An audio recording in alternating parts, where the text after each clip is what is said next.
The Child Labor Amendment of 1922. Full text, Section 1. The Congress shall have power to limit, regulate, and prohibit the labor of the persons under 18 years of age.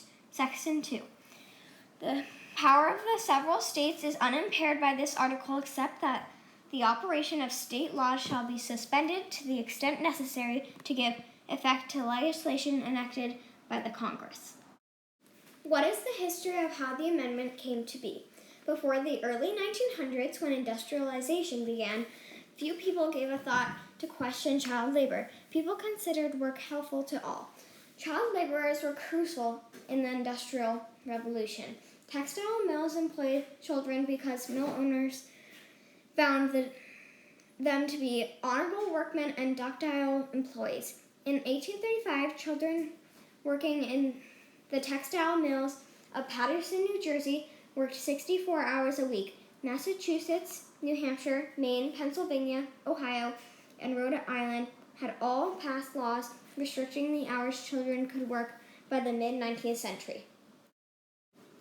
In 1891, a study taken by the Illinois Women's Alliance and the Chicago Trades Assembly concluded thousands of laborers under the age of 14 were working in garment industries, slaughterhouses, coal mines, and many other places that may have been dangerous.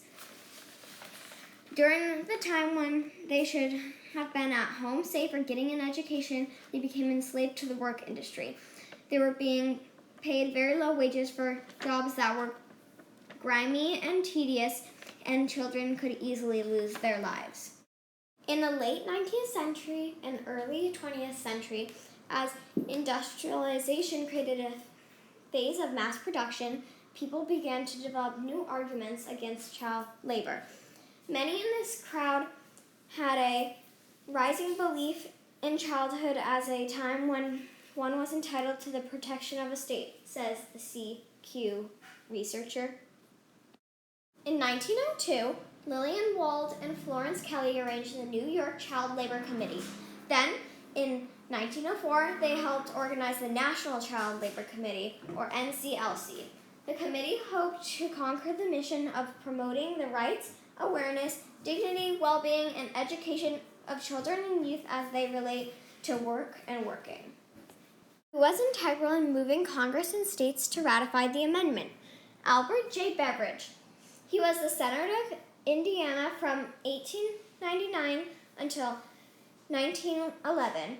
He proposed a law to outlaw interstate transportation of all products produced by a factory that employed youth under age 14. This law was never passed. Grace Abbott. In 1907, Grace moved from Nebraska to Chicago, where she became a homeowner of the Hull House. Later, in 1917, she became the director of the Child Labor Division of the U.S. Children's Bureau, which she ran from 1921 until 1934. Lillian Wald. Right beside Florence Kelley, she founded the New York Child Labor Committee in 1902 and the NCLC in 1904. Opposition to the amendment. Who opposed it and why did they oppose it? Opposition to the Child Labor Amendment was mainly because people thought that regulating child labor was unwarranted interference with the rights of parents, says the CQ researcher. On August 30th, 1933, the American Bar Association acquired the resolution opposing the amendment. The Constitution should not be encumbered by prohibiting legislation. The cure for the admitted evil of child labor should be sought through state legislation, the association said. Carnot O'Connell opposed the amendment because he thought it was to weaken the rights of states and the rights over parents over their children. A. Lawrence Lowell, President Emeritus of Harvard University, voiced opposition to the amendment in a radio address February 16, 1934.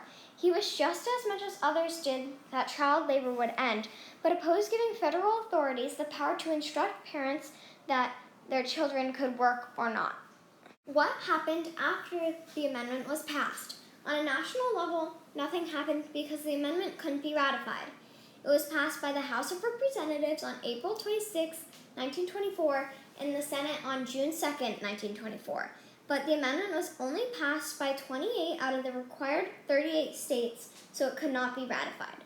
Though the child labor wasn't passed on a national level, states that passed the amendment continued to regulate child labor.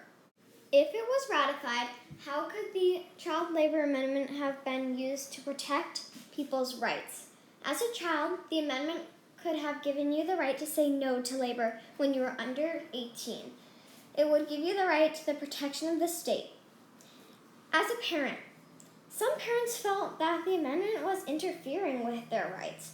In fact, most of the opposition was based on the fact that people felt it was wrong to give federal authorities the right to mandate what parents can tell their kids to do. If the amendment had been ratified, how could it be used to protect people's rights after 2008? Today, there are still children working. Because the child labor amendment was never ratified, there are still child actors, laborers in the textile industry, and laborers in agriculture. By ratifying the child labor amendment, we could have protected all of these children.